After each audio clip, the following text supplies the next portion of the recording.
Thank you. Welcome everybody back for our Q&A session. We have an hour for question and answer session. Those in the room, obviously, if you just indicate you'd like to make a contribution, there is a roving mic. There is another mic which will be shared between Bishop Martin and Keith. Those online, if you would like to indicate that you wish to make a contribution, either by raising the mechanical hand or indicating in the chat. I haven't got a screen in front of me. Matt, our technical guru, is watching the screen and he will indicate when people wish to speak online. And if you wish to speak, you can be broadcast through to the room. So we'll obviously try and get a reasonable balance between those contributing online and those actually in the room. It would be great if we could try and group questions and contributions into themes. That might be beyond us. Yes, we will see. But first of all, I mean, again, to express my thanks to our two remarkable speakers. I'm sure they've raised a whole number of questions and issues in your minds. And so if we would like to just begin the Q&A by inviting the first contributions. Please. Okay, please, you have a Yes, thank you. First of all, thank you very much, Keith. I think you are now on the same line very much. I think very much as your Bonhoeffer friend. But you said something which I very much agree to regarding the Deutsche Christen, the German Christians who were in favor of Adolf Hitler. And I often thought of that people whom we don't like, we often would want to make them silly because they don't think as I think. So they haven't read so many books. They haven't seen so much as I have seen. The fact is that among the Deutsche Christians, among the German Christians, there were very theoretically skilled theologians. Emanuel Hirsch, for instance, which I have written about myself, who was a dedicated National Socialist theologian in Göttingen, but by the way, also an old friend with Paul Tillich. So Paul Tillich, who fled Germany because of Hitler to America, they had a telephone conversation, and I think the same year that Emanuel Hirsch died, he phoned Tillich, and they had a long conversation, according to tradition, before he died. So that is also a good sign. It is not so easy in the life that those people who have wrong ideas are silly people. Some of them are very, very intelligent people. They read more, I would say, in Hirsch's case, he has read many more books than I ever will do in my life. So I don't at all, I'm completely against his idea about National Socialism, but I do have respect for him as a human being. Yeah. Thank you, Bishop Martin. The late Bishop Leslie Newbigin, some of you will recall here, from SCM people especially, the Bishop of the Church of South India, an English Presbyterian. I remember him saying once that he admits he got it wrong himself in the early 1930s at international SCM conferences, because these young German Deutsche Christen people in their Nazi uniforms and that, but he said they were so earnest and serious and so pious too. Because he said, you know, we assumed that they were, you know, they were just people with slightly odd views.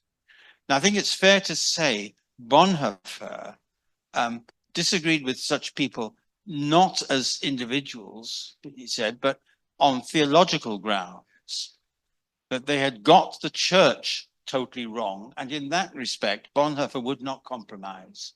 I showed a bunch of people have asked about the big group photograph of the Faneur conference of 1934. There wasn't time for me to expound on that anymore. The reason I put that, because on that photograph, you will not find Bonhoeffer's picture. I've searched again. I've searched through all the photographs in the Ecumenical Center in Geneva. Because I've come to the conclusion the reason he's not on that photograph is because Bishop Heckel, who was the Reich Church bishop, is on the picture on the front row alongside Bishop Bell and other dignitaries. But Bonhoeffer would not appear on the same photograph as him because he thought it was such a fundamental distinction that the Deutsche Christen had betrayed the cause of Christ in Germany by allowing the racist ideology of the Deutsche Christen to come into the church. Now, Bonhoeffer, I'm sure, when he met Bishop Heckel, as it were, on the train station in Geneva or whatever, would have been very polite with him and been a proper German fan. But there were certain limits. He did not want to give the impression that he was in agreement with Bishop Heckel. So always in Bonhoeffer, there is interplay between being open and not compromising. Could I ask, Bishop, the person you referred to, did they change their mind as the war progressed and the full horrors of the Holocaust became apparent? The people who had an intellectually respectable case, Yes. Did they change their mind later, or did they continue to hold that view right the way through the war, through the Holocaust? You mean the students of theology? Yeah, you were saying earlier on that you can't demonize them as stupid or idiot, that they had a sophisticated view and so on. Yeah. Did they change their minds later? Yeah, because I'm aware that the person who wrote the famous poem about they came for the communists and I wasn't a communist. Of course, I have no knowledge of all the students of theology in all those days, what happened with them. But I know, for instance, that Manuel Hirsch, who was a professor of theology in Göttingen, who became blind actually and wrote books in his blindness because he knew so much in his head, so he could write anyway. He never changed his mind. So he actually he had his own opinion, his same opinion until he died. He died, and he lived about 20 years after 45, if I remember correctly. I mean, he's to make it shortly. His idea was actually about the Versailles peace, 1919, after the First World War. When the Allies really pressed Germany under the shoe like this, Germany was nothing. And then, in a way, they pressed it too much.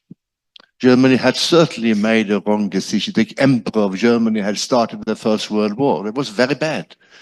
But the Versailles Peace Treaty was also bad. And it was without any mercy, without any respect for Germany. And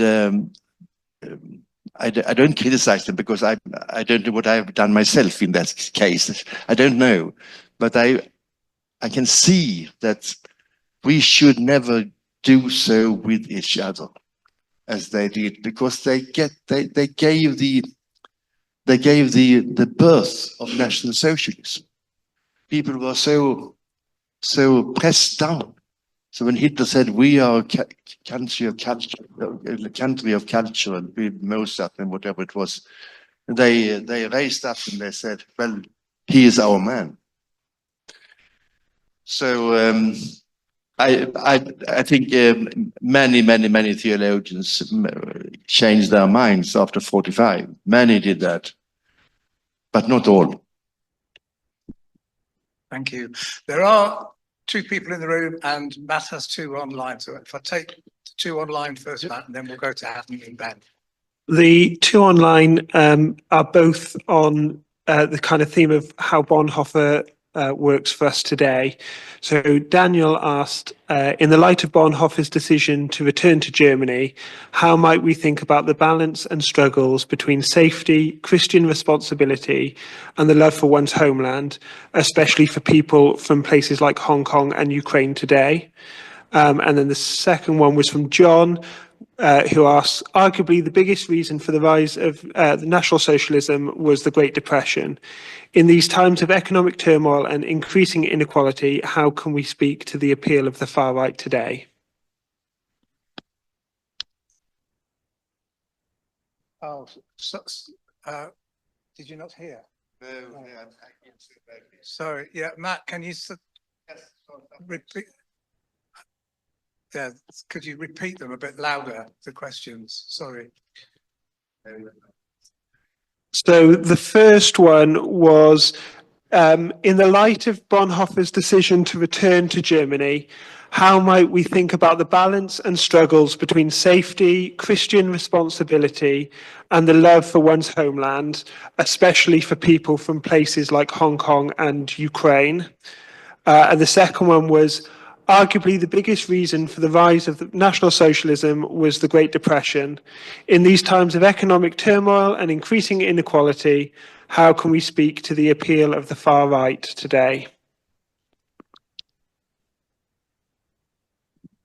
The first question is about flight or fight, isn't it? You know, when do you wish to go and come back? I mean, Bonhoeffer himself, when he came to London in 1933, a few months after the rise of Hitler, came in a state of great inner struggle, actually. He wasn't sure that he'd made the right decision.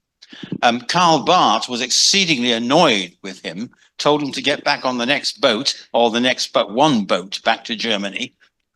And Bonhoeffer was obviously felt he possibly had made the wrong decision. He knew in the end, of course, where he had to be. He had to be not away from the fight. He had to be fighting on behalf of the confessing church in London and in the ecumenical movement. So I think a lot depends really on where people feel they can somehow continue the struggle.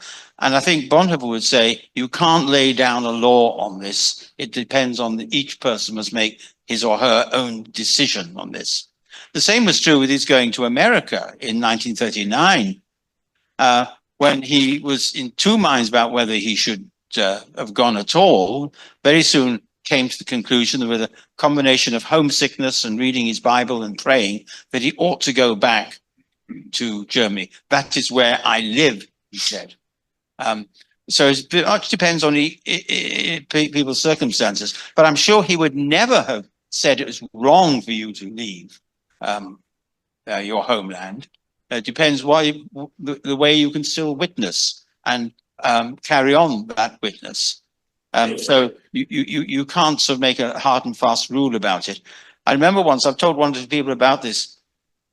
A Baptist pastor friend from Germany told me that in 1961, when the wall went up, he was put in a difficult position. He was in East Germany. Most of his contacts and family relationships were in the West. He was in two minds where he should carry on his ministry. He said, I regarded the going up of the wall as a kind of strange blessing from God, because now I knew where I should witness. The options were closed. I had to stay in the East and work there, which he did. So I think Bonhoeffer would say, it depends where best can you carry on the witness for what you think is most important. It's always a difficult decision to make, but I don't think there could be any hard and fast rule about that. Bonhoeffer went back to Germany in 1939 for a very famous reason. He said to Reinhold Niebuhr, his American theologian friend, I've made a mistake coming to America. I will have no right to help in the rebuilding of Christian life in Germany after the war if I've not gone through the struggles of this time with my people.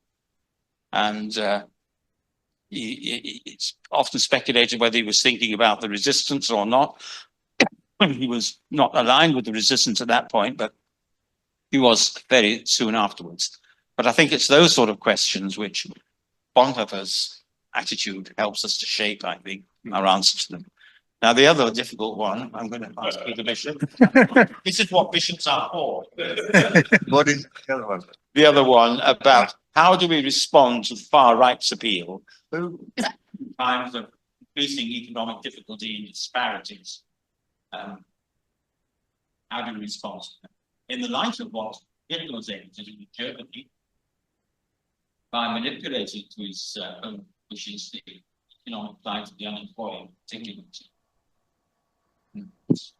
Well, I am very much in favor of the Lutheran bishop in Washington who was preaching at the inauguration service in Washington Cathedral. And I also had read a letter from the Pope Francis, who was quoting Bishop Buddy, what's his name, I think, Margaret Buddy. And the Pope Francis, before he was in hospital, he wrote a letter to the bishops, Catholic Bishop of USA, saying that we were on the same line as Bishop Buddy, who was defending the immigrants, defending people who have fragility or difficulties to live an ordinary life, and also arguing to president to help those people. So, I think this kind of looking down upon weak people is absolutely against the New Testament witness, is absolutely against New Testament witness. That doesn't mean that a man or a woman who will defend such, for me, impossible position is a bad person. But it's a person who is misinformed, who has gone the wrong way, so to say. And so in a way, human love, deep human love, is actually the best way to transform. I remember in Sweden we had for the first time in the parliament there was a group from the right wing, even from church people, very, very right wing people. Nowadays that is common, it's all over. In every country we have it. But when the first time we got these people into our parliament, I was bishop in Linköping in those days, and there was a huge 300 huge gathering of youth leaders. And one of the youth leaders told me, "Bishop, what do you say about this? What is our witness to those far right people in the parliament of Sweden?" And they're also involved in the church. And I said to them, the first thing I say, love them. Because if you press them down, they will never listen to you. But start to find them as human people and love them. And tell them there is another story. In love. If that, I don't know, but that's my way of looking upon it. Thank you. Joseph, could you take the mic to Ben at the back, please, and then to Haddon? Ben? If you come closer here, it's easier for me to listen in my own age. Yeah, no, hi. Thank you both. Closer? I can listen to you better. With the microphone still as well. Is that good? Please come. Closer. You guys are. Stand here and speak to the congregation. Wow, okay. I will hear what you say. You might get feedback. Just Okay, I'll watch out for that. Yeah, my question was based on the fact that in the school that I work in, the text that's given to the senior students when they're taught about Bonhoeffer is the biography by Eric Matexas. And the short question is, how can the most famous biographer of Bonhoeffer also be a proponent of supporting Donald Trump in the 2024 election? So I'll keep it that brief. Yeah. Well, Matexas has written several books, of course, and he is a bestseller author. And his good question. Yes, a good question, absolutely. His books are normally giving more answers than questions. So he will answer every question, even the questions not raised, actually. I think one of the titles of one of his books is 101 answers on questions on sexuality or questions on blah, blah, blah, and so forth. But anyway, why does he write this book? Well, he has an idea that the books that was not finished by Bonhoeffer, the ethics and the late Debson papers from prison, we should not read. we should not take them seriously, but they were never edited by Bonhoeffer himself in the final edition. They were made by other people, Eberhard Bethke and so forth. And in that question, I would say that we have letters from Bonhoeffer saying that he was very happy with the book, The Ethics. Although it is not really completed, he was very happy with it. And we also have witness in writing where he said that some of the letters he wrote to Eberhard Bethke could be a kind of introduction to the ethics, so used as an introduction to the ethics. In both cases, you can see that Bonhoeffer himself really he stand behind it. It was his own text, really. So there is an agenda by Eric Metaxas, conservative agenda, where he, from the very beginning, has a picture of what is right and wrong. And Bonhoeffer doesn't fit into that agenda. So therefore, he, as I see it, he rises out from his own agenda in favor of Mr. Trump, or the President Trump, and in favor of the ideas Mr. Trump had. And he uses Bonhoeffer in favor of Trump. How could he do that? But that is also, you can certainly give more examples, but I know from Sweden, we have a very conservative group of theologians who are against women pastors, against gay people in the church. They are against everything new in the church. And they love Bonhoeffer. How can they love Bonhoeffer? I've been in many, many conversations with them because they think that women pastors or gay people accepting same-sex marriage in the church and so forth, that's all liberal things coming from the state. And we should stick to the New Testament where there is no same-sex marriages, there is no women pastors and so forth. And we should stick, as Bonhoeffer did, with the Christian message against new things coming up, National Socialism, new ideas about everything. So they use Bonhoeffer in this case, like that. That is my opinion. Yes, I certainly agree that Bonhoeffer himself took what he was writing in the letters and papers very seriously. And he was glad to see that the letters were being circulated to some of his former students and friends in Berlin were getting an interested response. Certainly that is the case. I mean, I think with Eric Metaxas, which is a brilliantly written book, but it is very selective in its usage, as you say. And I think the answer is to say what Bonhoeffer was writing in the letters and papers is not the same as, but it was very consistent with what he was writing earlier.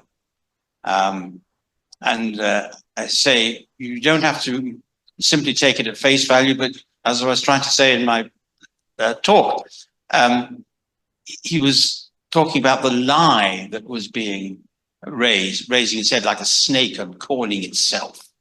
Long before Hitler even came to power, this was a lie in German culture and society, that the answer to everything lies with power, with secular power.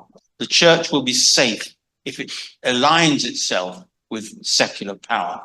And, Hitler comes along and offers the church security, offers it not to persecute it, providing it doesn't make trouble with my policies and state.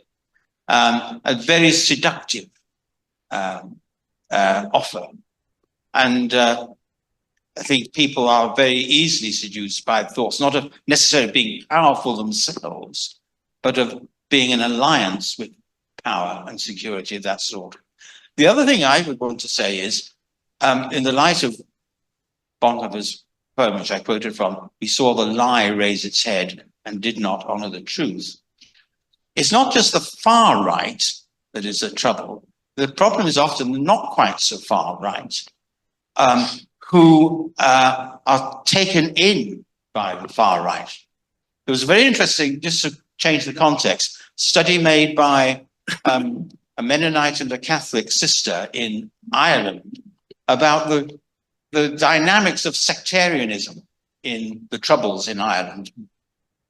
That there was a whole spectrum of attitudes in Ireland in the Troubles, from people who were supporters of one extreme or the other. but that you found that if you went, for example, from the people who were sort of, moderate, not politically involved, but they didn't like, the other side, the provisionals or the IRA and so on, right through to what they call the wild dogs, the paramilitaries and the gangsters. It was a spectrum of attitudes. But what tended to happen was the more extreme people used to play on the fears of the not quite so extreme group below them and say, we're the people who are going to answer your fears and deliver. We are going to ensure that, Protestants in Ireland will be safe, or the Catholics in Ireland will be safe. Power grows out of a gun because ultimately we are the people who will deliver. And I wonder sometimes whether there's a similar dynamic going on. The far right tends to feed on fears and anxieties of people who would never call themselves far right or even very far right, but are sort of important emotions, needs, and these should be acknowledged and dealt with by calling them lies. Bonhoeffer was calling a lie the idea that we can be safe so long as we're isolated, so long as we're insulated from the people around us, so long as we can emphasize our difference from people, rather than we will be safe so long as we can enter into a proper kind of relationship with other people, which is a different form of security. But that's a long answer to a very short question. But I think I would want to say on those lines, we have to go back a long way before we can answer it. Thank you very much. Haddon, you had your hand up. I don't know if we can turn the mic up, Matt. No, we can't. Obviously, you don't have to come forward. I'd like to pick up what Keith quoted about Bonhoeffer. Can't you hear this? I listen. We all listen when we're closer. I like to listen to you. Yeah. You quoted Bonhoeffer talking about it's today. I can't remember the exact quotation. And it's just been occurring to me, we have a gathering to commemorate Bonhoeffer, his legacy 80 years on. And we're talking about Bonhoeffer, the history, the past. And the questions evidently are trying to find out something from Bonhoeffer that will help us and illuminate our action today, particularly our political action, which we see our situations in parallel with what it was like in Nazi Germany, which may or may not be right. But I just wonder about this occasion, about what we mean by memorializing Bonhoeffer, and whether we wouldn't memorialize Bonhoeffer better if somehow we found a way of concentrating on our today and concentrating in not political terms, not in terms of what we're going to do about our dreadful situation, but about how we share the sufferings of God in the world with Christ in Gethsemane. How do we actually have Christ at the center? And then the question to me comes, Bonhoeffer's whole course ended in failure, didn't it? It didn't achieve anything in stopping wicked, terrible evil. He did say, as you quoted, I will have a chance of sharing in the rebuilding of Christian society, civilization, if I go back to Germany and live with the people there in the war. And of course, he was then killed.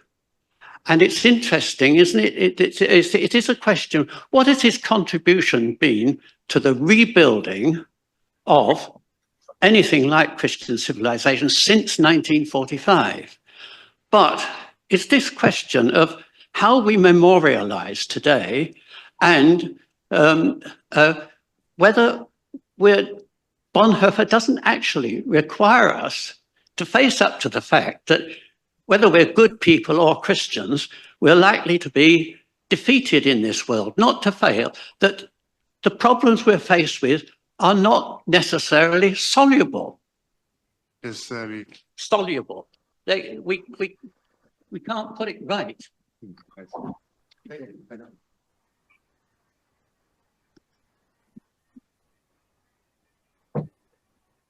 At this point, I'm going to indulge in a most shameless piece of name dropping on the subject today, because as with other people here, one of the privileges of being involved in Bonhoeffer studies over the years has been to get to know Eberhard Bethge well, and his wife, the niece of Bonhoeffer, Renata. And it was about this time of year, actually, way back in '85, I was visiting the Bethges in Germany and was in Eberhard's study. I just happened to casually to mention, to ask him, where are the original prison letters now? And he said, well, they're here in my desk. Yeah. Oh, really? Yeah. And he said, would you like to see any of them? And I said, well, what a question. Yes, please. And he said, well, which one would you like to see? So I said, the letter of 21st July, 1944. And a moment later, I was holding it in my hand. It's like holding an original papyrus of Codex Sinaiticus or something like that. You know, it was covered in transparent protective paper, but still there. But Eberhard pointed out something which he thought was very significant.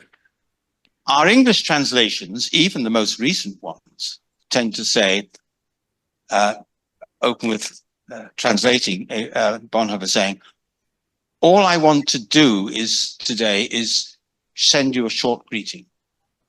And Eberhard says, no, read what it says in German. It begins, heute.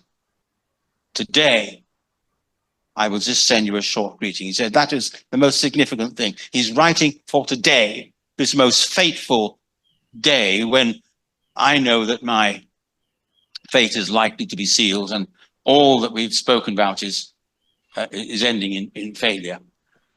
And I think that was so important for Bonhoeffer. We utter a word for today and not a timeless parody of God's purposes in history, or that may be in the background.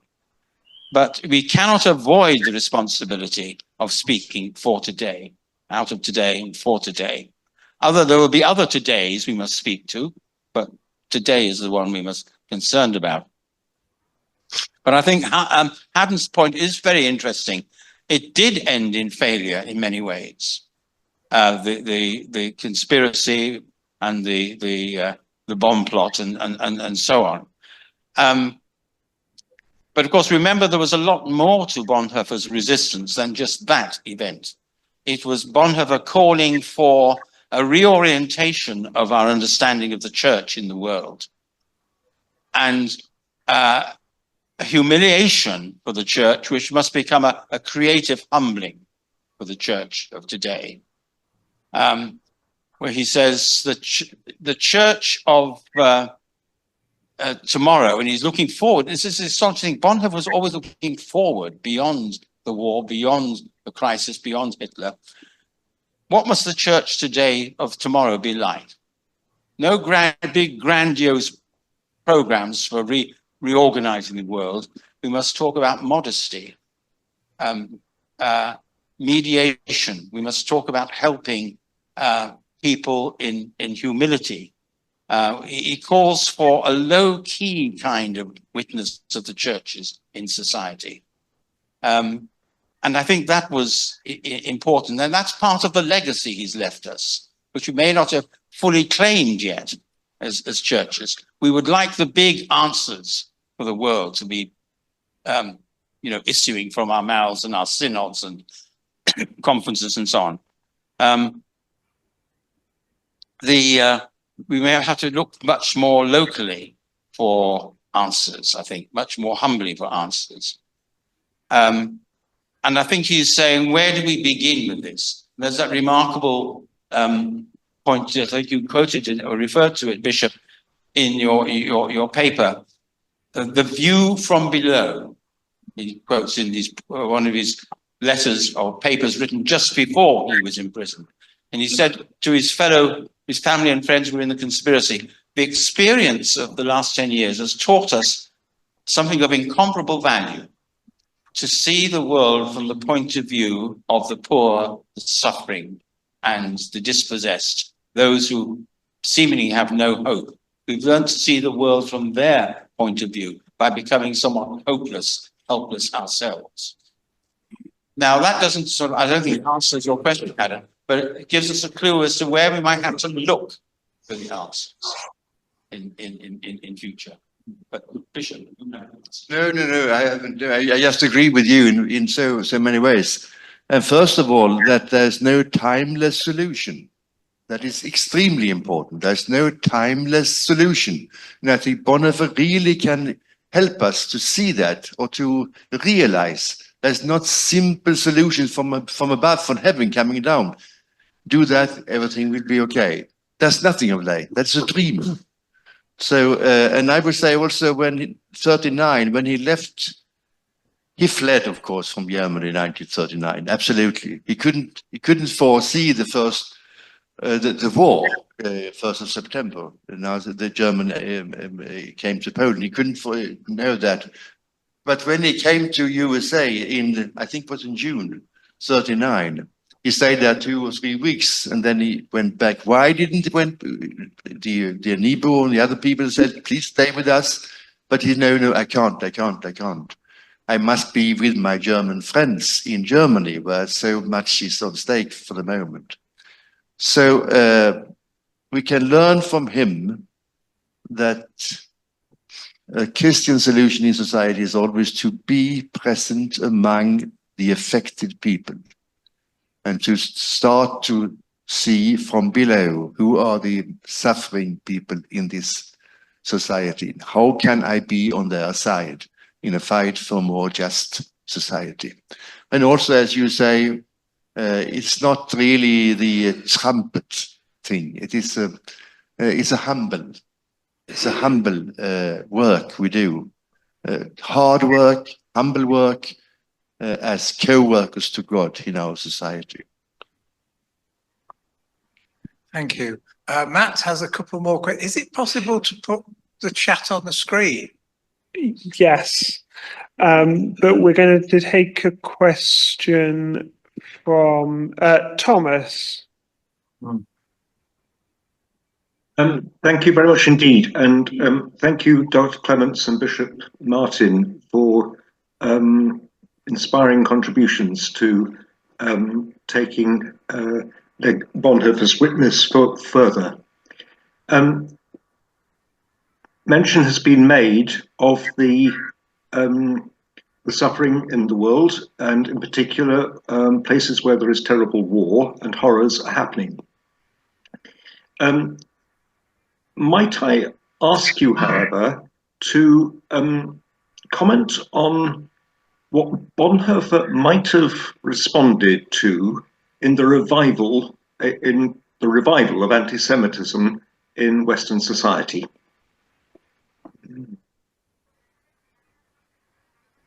I remember that the very famous theologian Karl Barth once got the question about anti-Semitism, and he said that for the Christian church it's absolutely impossible to be in favor of anti-Semitism because Jesus Christ, our Savior, was a Jew.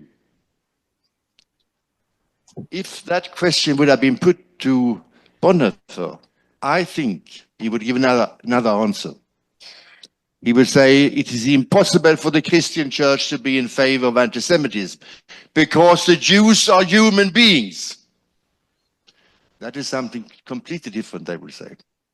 This question, he didn't got that question, so that's my imagination. But I think for Bonhoeffer, the creation was so enormously important, including all those people of the world. He wrote to Mahatma Gandhi to get some advice in the non-violence fight against Hitler and so forth.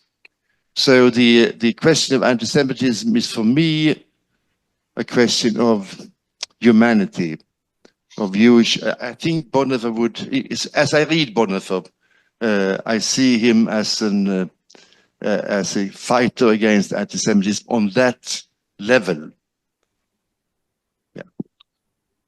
I think behind the question is probably reflected too the concern many people feel that I am not, I want to say, I'm not anti-Semitic, but when I look at what's happening in Gaza, then I just cannot equate what is happening to Palestinians in Gaza with any sense of justice, least of all from that preached by the Hebrew prophets in the past. Do you think Bonhoeffer helps us to sort out that tangle any further? Because some people would say that anti-Semitism is being fueled by Israeli actions in Gaza. I think I don't think that you must be able to criticize the politics of the state of Israel without being accused of being anti-Semitic. So I think, yes, many people have said it before me. It's not really so strange. But I think that is crucial. Netanyahu is, I mean, many Jews in Israel is not behind Netanyahu. On the opposite, they are criticizing him very much from within. I'm a friend of the state of Israel. I think it should be a place where the Jews could live in safe conditions, but I'm absolutely against the politics of Mr. Netanyahu.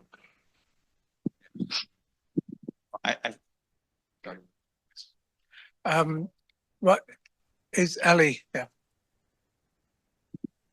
Hi everyone, I'm so sorry that I'm not in Leeds. My question is about something that both of you raised individually in different ways. So Bishop Martin talked about solitude and Dr. Clements talked about relationality and the responsibility that we have for each other and the way that we limit each other. And I was really struck in both of your presentations about how those things might connect. So my question is, how might we connect Bonhoeffer's thinking on solitude and his thinking on the fundamental relationality of human beings? And thank you so much, both of you, for your presentations. In the chat, how might we connect Bonhoeffer's thinking on solitude and his thinking on the fundamental relationality of human beings? Yes. Well, yes. I go first, then you. And yeah, absolutely. Yeah. Please. Yeah. I think it's a very interesting question, is this, because Bonhoeffer was writing about that in the context of his book Life Together, Community, when he warns people about the danger of wanting community for the wrong reasons. That some people go to community because they think it'll be a kind of lush experience of Christian love all round, supporting you in a sort of warm bath of amiability. And he warns people about wanting to be alone too, because he says that is an unreal position. I think he would, I'm just venturing now to say this, he would say that solitude, truly understood, is a protection against wrong intrusion upon people. You've got to allow people to be themselves if you're going to relate to them. You can't simply say, I know what's best for you. I must allow you the right to say who you are and what you think you need. And in that sense, people always need a solitude to reflect on themselves. Now, that doesn't mean to say they are not rejecting community at all or relationality. They are simply saying, as part of that relationality, people must be accorded the freedom and the right to say who they are and be themselves.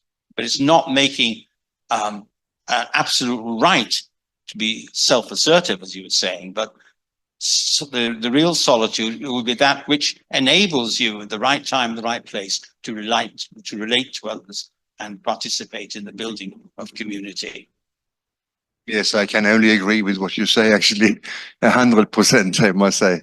Yes, but solitude is a way to come closer to myself. in a way to love yourself in the biblical sense. Love your neighbor as you love yourself. And maybe sometimes it's more difficult to love yourself than to love your neighbor, actually. But to love yourself means you must have some time for solitude. You must come to yourself and see who you really are. And that will open for fresh fellowship, for healthy fellowship. Thank you. Yeah. The mic's on its way, but you might move forward to vision on. I move forward, yes. Okay. I was wondering about today.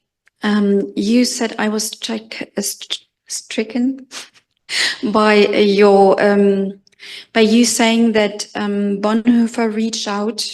That Bonhoeffer reached out Yes. beyond his religion, because I think that Bonhoeffer learned a lot by reaching out to other denominations, and that helped him broaden his mind and also make him Stellvertretung in a different way, and that reaching out to people who think different help you work for the peace in a different way, and you cannot enclose yourself. And I think today the worst thing that we all do is stay in our own bubble.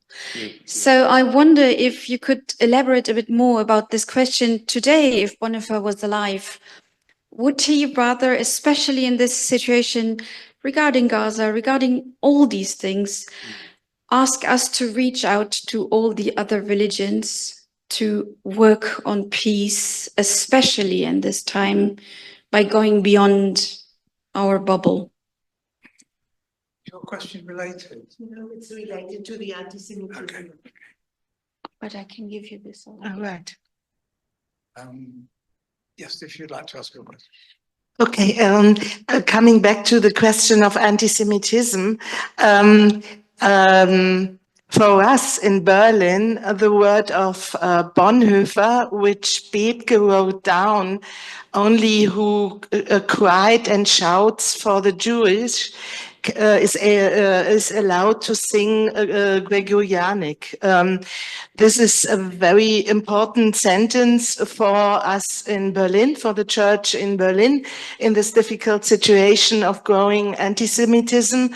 And we try to stand on the side of the Jewish people in Germany. And the political question of Israel is, I think you gave a very good answer, but that is not the whole answer, because anti-Semitism is growing everywhere. And my question is, what could we learn from Bonhoeffer as churches, different churches in different nations nowadays? Certainly, you are correct in that anti-Semitism is growing all over the world now, and also in my homeland in Sweden. I never thought it should come so much as it is today. And I do mean anti-Semitism. I don't mean criticism of Netanyahu or the state of Israel. There will be some people who combine that. I don't like that, but I will certainly agree that there are growing anti-Semitism in the Western countries. Well, one reason, the right-wing people will of course say that the reason is the immigration of the Muslims, because of some Muslim friends, they are really anti-Semitic. But I wouldn't buy that. But I would say that Bonhoeffer teaches us to be curious to every human being, to learn from every human being. He might be Muslim, Hindu, as Mahatma Gandhi was. He might be a Jew, he might be something else. He might be a secularized atheist. But we can learn from other people.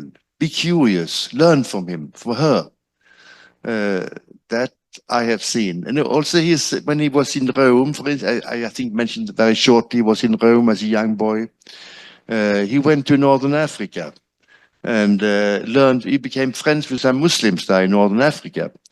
And then something happened. He had to leave very shortly and coming back to Rome.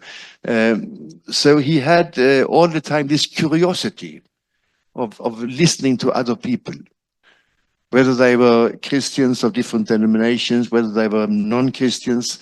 They were human beings created by God in a way, and they can always contribute, give something of value for future. I think that attitude is helping us.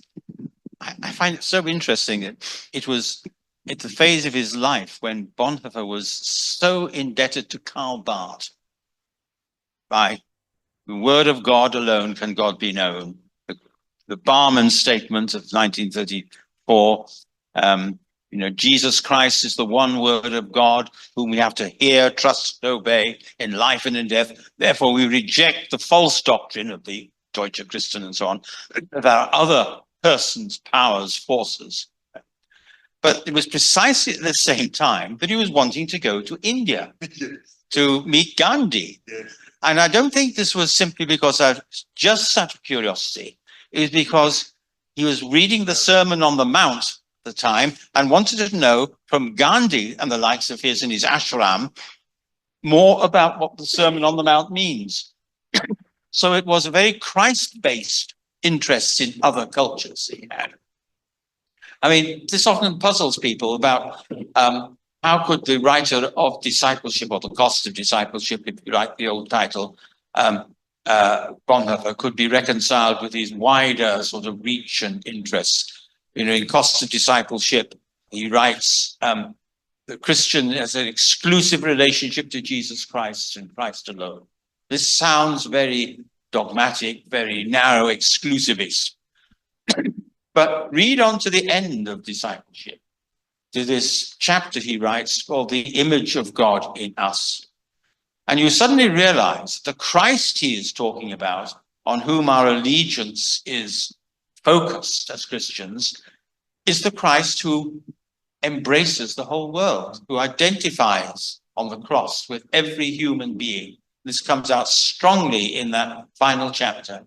And I think that's the bridge, if you like, between that Christ, that Bonhoeffer of the church struggle, the Barthian Bonhoeffer struggling for the true church, true confession, links to the ethics. It's through Christ, precisely, that we are widened out into an embrace of the whole world in love.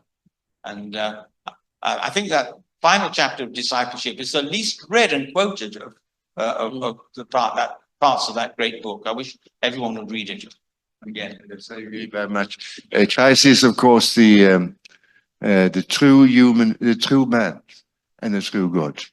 So we often forget he was a true man too. He is he lives in solidarity with all human beings in a way. He is the sentence, he is the summary of all of humanity. Thank you. You're right that Bonhoeffer was very much involved in the church struggle, but he was speaking from an era in which the church was an enormously powerful institution, both in Germany and in other parts of Europe and in Britain as well. Sometimes in his letters and papers, he talks about a period when the church will have lost power completely and what the church should do about that. I think we are now in an age when the church has definitely lost power, but we're still very reluctant to let go of those institutional frameworks in which we are. How do you think that Bonhoeffer's message can speak to us in that, as Christians who really no longer have any credibility in society? I think there is a difference between having no power and having credibility. I think, at least from my views in Sweden, the church has a great credibility, really. People are really listening to the church, but we have less power from every day. And I will be one of them saying, yes, hallelujah. We don't need the power, but we need the credibility. That is very important for us. And I think for Bonhoeffer also the power question is a difficult question. It is so risky to have powers. It's always united with risks of being bought into the power into powers which are not really Christian powers, who have powers in other. If you are very powerful yourself, you link with other powerful forces in society. We have seen that very much in Sweden in the state church time, for instance. So I think being powerless is more or less to also be one of the Christians from the first 300 years before the Constantine. And that is, I will say, I would be rather happy with that, really. Bonhoeffer will help me to be truly Christian in that more and more powerless situation. It's very interesting. I think we can widen our scope to look at churches which are never been in a Constantine situation around the world, particularly in the global south. It so happens that on Saturday morning, I've been roped into another webinar being organized by a group of Christians, theologians in Nigeria. And it's very interesting, you know, it's often discovered when flying to conferences in South Africa on Bonhoeffer, which there are numerous ones, you realize you are flying over a vast continent, which Bonhoeffer only visited the Mediterranean tip of it. And in South Africa, where he's been widely used in the anti-apartheid struggle and so on. But there's a huge continent, Black Africa, where people are just beginning now to ask, what has he got to say to us now? Now, in that region, it'd be very interesting to know how they are trying to face up to the questions of new forms of power, like the prosperity gospel, which is coming into parts of Africa, where people are being encouraged to buy into the wrong end of economic disparity as the answer to all their questions. And how do they cope with this in an increasingly violent context, which parts of West Africa are now in? So I think we're in for a learning experience or a relearning experience from other contexts of what it means to be church. I only discovered this morning that the interlocutor I'll be with is another retired bishop called Rowan Williams. I'd be very interested to hear from him. Just one sentence more. I've been a missionary in India for 3 years. During 3 years, I was teaching theology, and I love India very much. And I have many Indian friends, still very good Indian friends. And but I would say I do not love. I used to say I do not love the poverty of India, and I am very much against romanticizing poverty, because the poor churches in India, for instance, they have been they have so many problems of bribing, and bribing in a very bad way, really.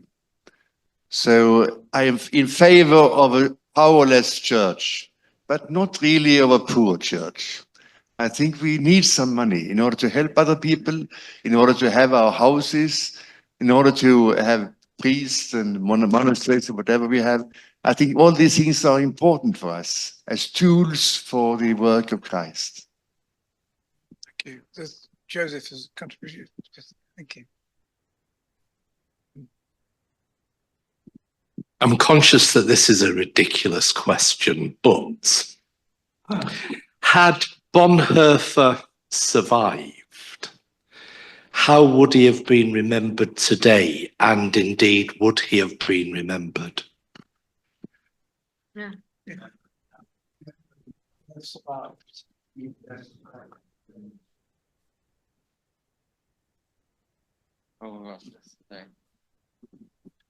It would not depend on what he would have wanted to survive as himself, I think.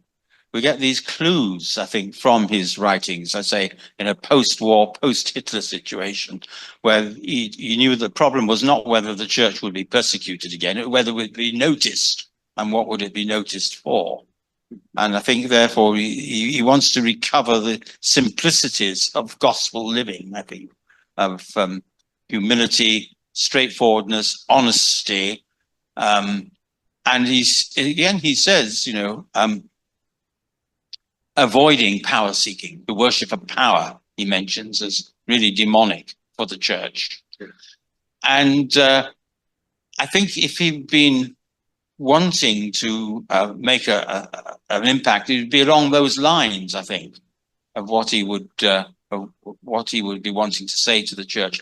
And of course, I think his words would carry weight by virtue of his witness and experience in the Third Reich era.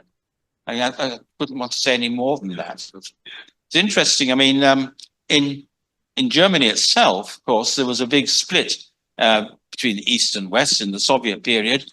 And it's very interesting to read the reception of Bonhoeffer in the East and the West. On both sides, there were people wanting to co-opt Bonhoeffer into either the communist ideology or simply West German capitalism. And the interesting people, especially not least those in the East, were those who said, no, the church must remain the church in all circumstances. We are here for the welfare of the people, and all we want is enough space to work for that. Yes.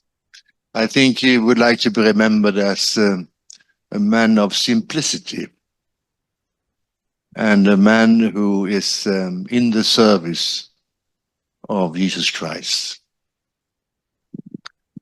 Thank you very much. On that note, it is now 5 o'clock.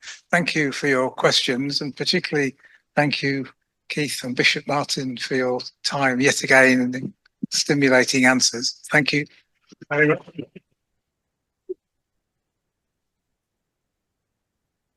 We now have a 15-minute break, and then there will be the commemorative communion. But if I could end on a shameless plug, if you look at Project Bonhoeffer's website, projectbonhoeffer.org.uk, there are recordings of previous seminars, 2 of which include contributions from John de Gruchy, one in discussion with Keith Clements. And if you want a sophisticated discussion of reconciling Bonhoeffer, the anti-apartheid movement, and Gaza from the perspective of distinguished student of the Holocaust, that's as good as it gets. It's John de Gruchy on our website. Yeah. Yes. Yes.